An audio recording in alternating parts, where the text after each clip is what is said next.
in 5, 4, 3, 2, 1.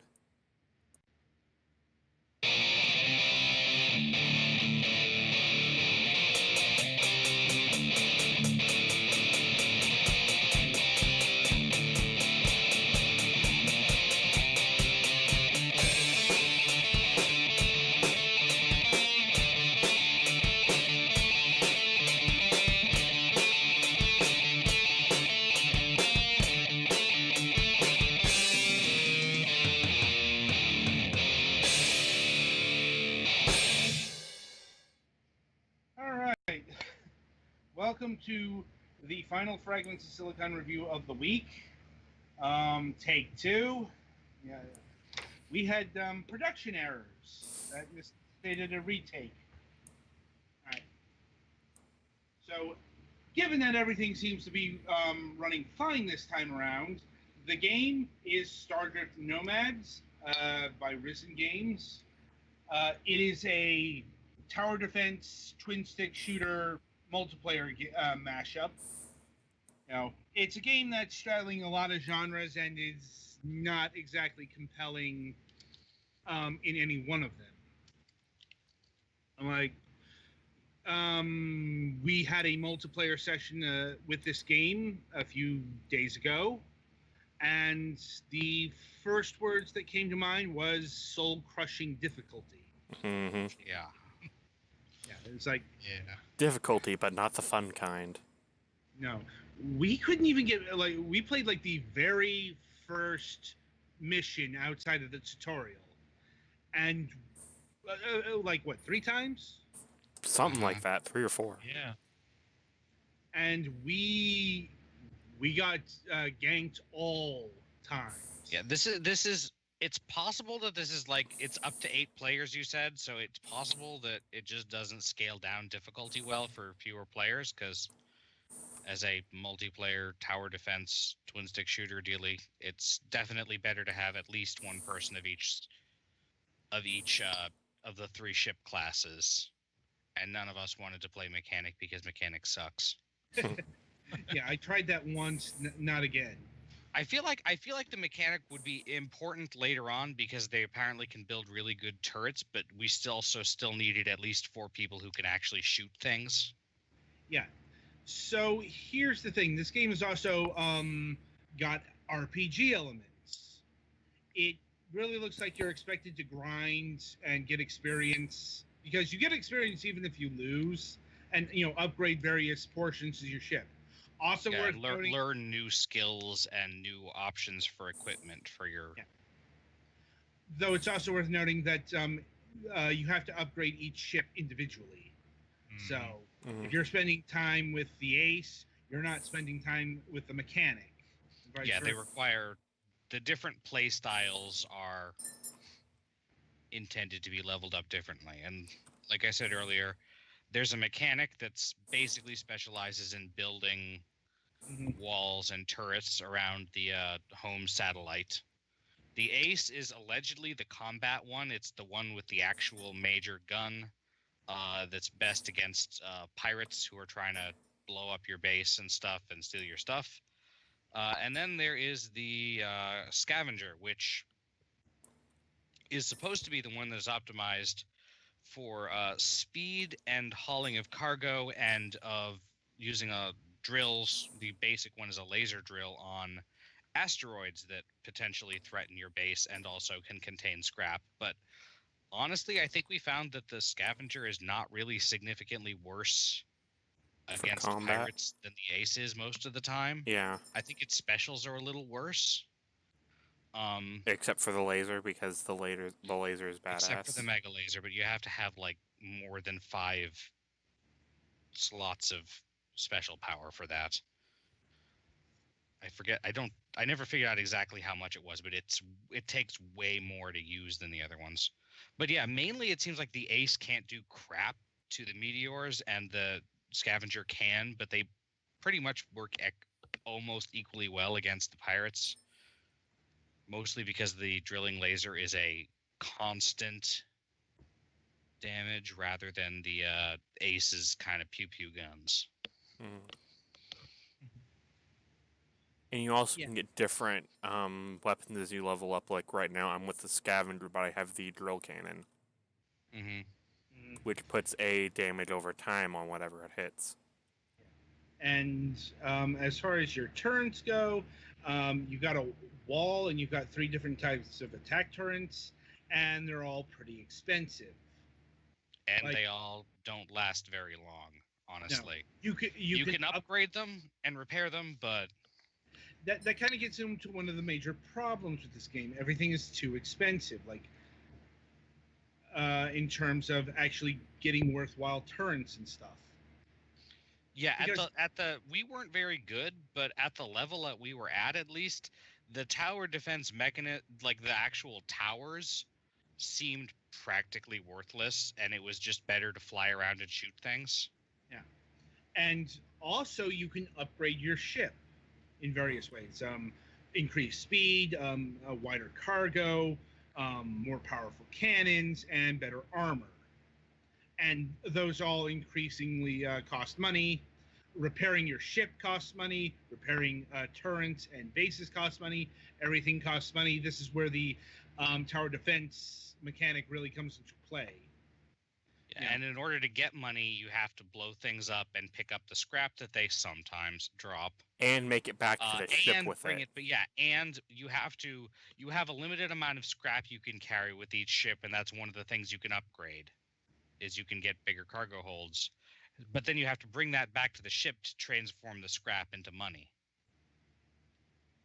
Or bring it back to the base. So it's it can be kind of a chore to get money, especially since it seems like for the normal small meteors, maybe 1 in 20 will drop scrap. Pirates, it's more like 1 in 4 or 5. The giant meteors, that spawn occasionally, while they are a potentially threat to even be near, because it's really easy to fly into them by accident, they were the most reliable form when they were there, but when they're not, it's best to just fly around where pirates have been blown up. Yeah. And there are a few modes here. There's the campaign mode. There was the survival mode, which we also showed off. And what's the third mode? 1 second. Like survival, campaign, and stockpile. I think we might have played stockpile. Is like the first one, or you have to get to a certain amount of stuff, I think. Yeah, that's the one where you got to build turrets and such. More and more until you escape. Like we did not show off that version. And honestly, doing a little bit of my own, it's not interesting. Yeah. Okay, let's get to the central issue here. This game is dull. It's dull. Like even the colors look pretty dull. Like you can choose different color schemes for your ship, and they all look pretty interesting. And then you're actually playing, and it's dark because space. It's dull to look at. And then the playing is not super interesting. I don't think it's not terrible, but also the fact that especially the story mode is really, really ridiculously difficult doesn't help. And doesn't have a selectable difficulty unlike survival mode. Like we were able to live out the survival mode on, what was it, easy? Yeah.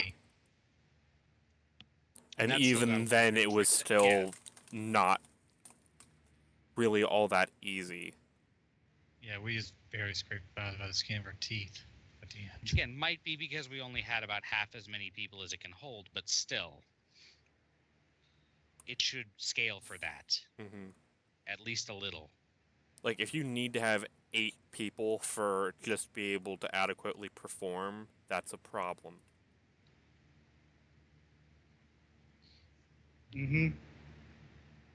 And moving forward, the music. So this is one element you wouldn't have heard in our multiplayer session because we have to talk to each other. But the music's a bit odd. Like Went back and listened to it, and it's got this space western twang shit going on. Mm-hmm. Mm-hmm. Like, I guess that's to invoke a frontier vibe, but it's just kind of distracting. I found. Yeah, I was playing with the sound down pretty low, so Yeah. it's definitely not really necessary. Everything is conveyed visually. You don't really need. I mean, there is voice clips that are not bad, but and that kind of tell you what's going on. But if you keep an eye on the map radar, you can generally see that another wave of ships is coming, or see that there is a giant meteor. And even then, a lot of the stuff is color coded. Like we figured out the difference between the red giant meteor and the orange giant meteor is that the red one was coming towards the base and the orange one was not. So hmm And as far as the multiplayer itself, it ran perfectly. Yeah. yeah, I had a couple of dropped frames occasionally, but nothing bad. And nothing bad on my end. And no drops, no disconnects, what have you. So it's got that going for it. It's like it's not too surprising since this is a pretty simple game, and it's not like it's a 2D platformer where precision is really required. But oh, uh, is there any? Let's see. Price. So this is $9.99. Yeah, no. It has a lot of content, I guess, if you can get to it. But the only thing is you basically need to have 7 other people to do that content, or you're not going to be able to really do much in this game. I couldn't really recommend this at any price. Like, I guess if it were like $2, $3, like the other games we reviewed, but I'm like $10. Oh no, there are so many better games to spend $10 on. Even in this genre. Well, like the twin stick shooter genre or tower defense. Yeah. Like if you're looking for a good twin stick shooter, seriously go play Assault Android Cactus. Yeah. I guess Or, if you want that exact combination of things, maybe there's not that much else, but yeah, even then, this game needs some work, it feels like. Yeah, it's like if you want a really good twin stick shooter, go check out Next Machina that we recently reviewed. Mm-hmm. And yeah, that's yeah, my score would be 4 out of 10, below average.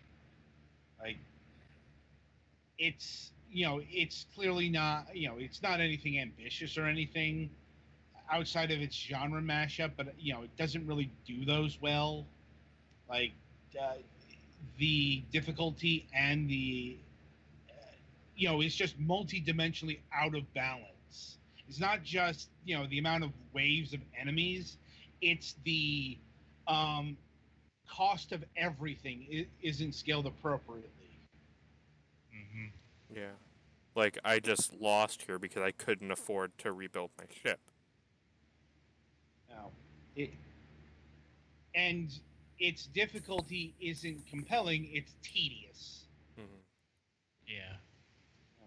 Tedious. It feels like the general play idea of this sound is pretty good, but the implementation is not as good. Exactly. Also, there was some weird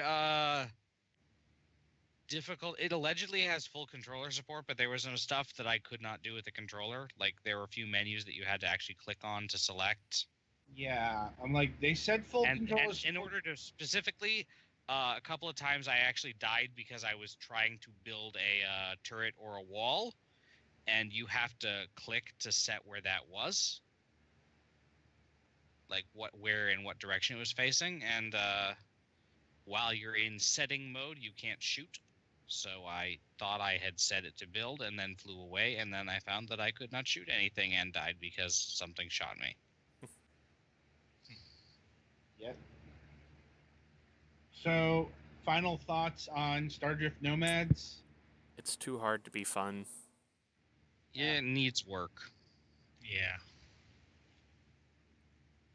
Like, you might be able to have some interesting time if you can get, a full party of people for it, but Yeah, I think that's where our strength's Oh. gonna lie, is in a group of friends. Yeah. Also, I remembered something. This game has a big old made with Unity tag in it. So, Yeah. this Yeah. was done with the free version of Unity. So, optimization issues may occur. Although there really shouldn't be, since this is a pretty simple game. And it seems to have been better put together than, say, Deadly Edge. Mm-hmm. It's sad to say that, but, Deadly Edge had so many bugs. Anyway, Yeah, it seems like almost all of the changes that would need to be made with this are just like number tweaking. Yeah. Yeah, there's nothing back end wise that seemed to be off, aside from the controller issues. Mm-hmm. Which that might just be a Unity thing that they can update and update the controller plugin and it should be fine. Right then. All right, so that'll do it for the week in terms of reviews. The road ahead. So we've got some. How do I put this? Alternate plans for the main shows this week. That's mainly due to guest difficulties. I mentioned on Wednesday, we were dealing with a changeover with Bandai Namco. Yeah, we had some shuffling around, so we were left with an empty spot. Well, yeah, the good news is that's been resolved. The bad news is that moved to next week. So, and tried to move up the guests, Cherry Mochi, up to this week, but that didn't happen.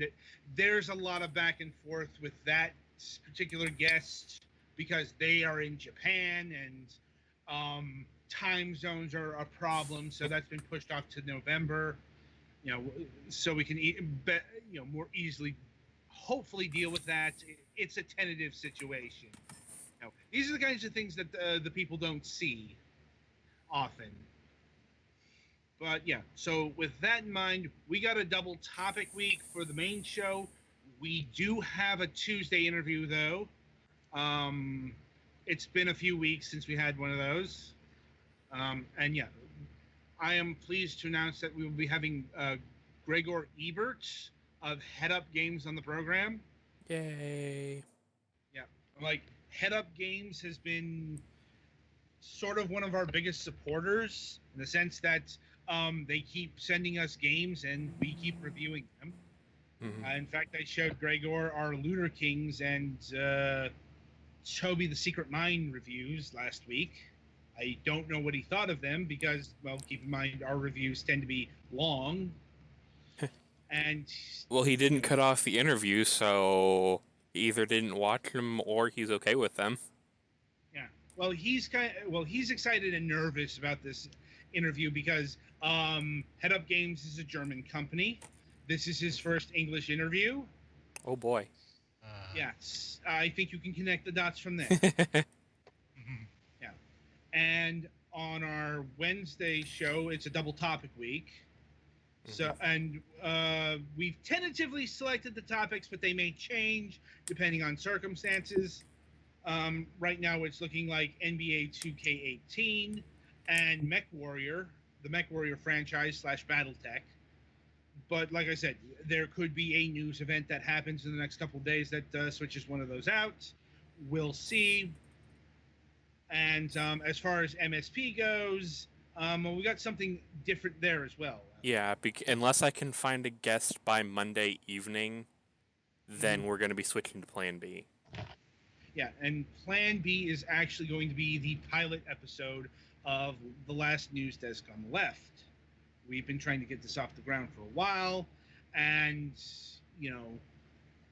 it's it's a backup plan to what we it's something as opposed to nothing kind of deal. And we'll also be debuting our new correspondent, Kevin, on the program. Should be interesting. You get to hear him for the first time. He's actually been floating in our Skype chat for a few weeks now, acclimating to our particular brand of insanity. Yes. Like, We have a particular set of skills. I mean, wait, what? yes. And as far as next week, our reviews are looking to be Arrowhead and Hob. Arrowhead is a multiplayer game, so we're probably going to have a multiplayer session of that on Friday. It's a multiplayer like focused, maybe only. I haven't looked too deeply in it yet. No, kind of busy with this week's games. Hob is the latest game from Runic Games. We actually did an interview about this game for the end of season 5, which is a while ago now. And Hob is coming out this week, and we'll have those reviews on Sunday. So until next time, I wish you good gaming.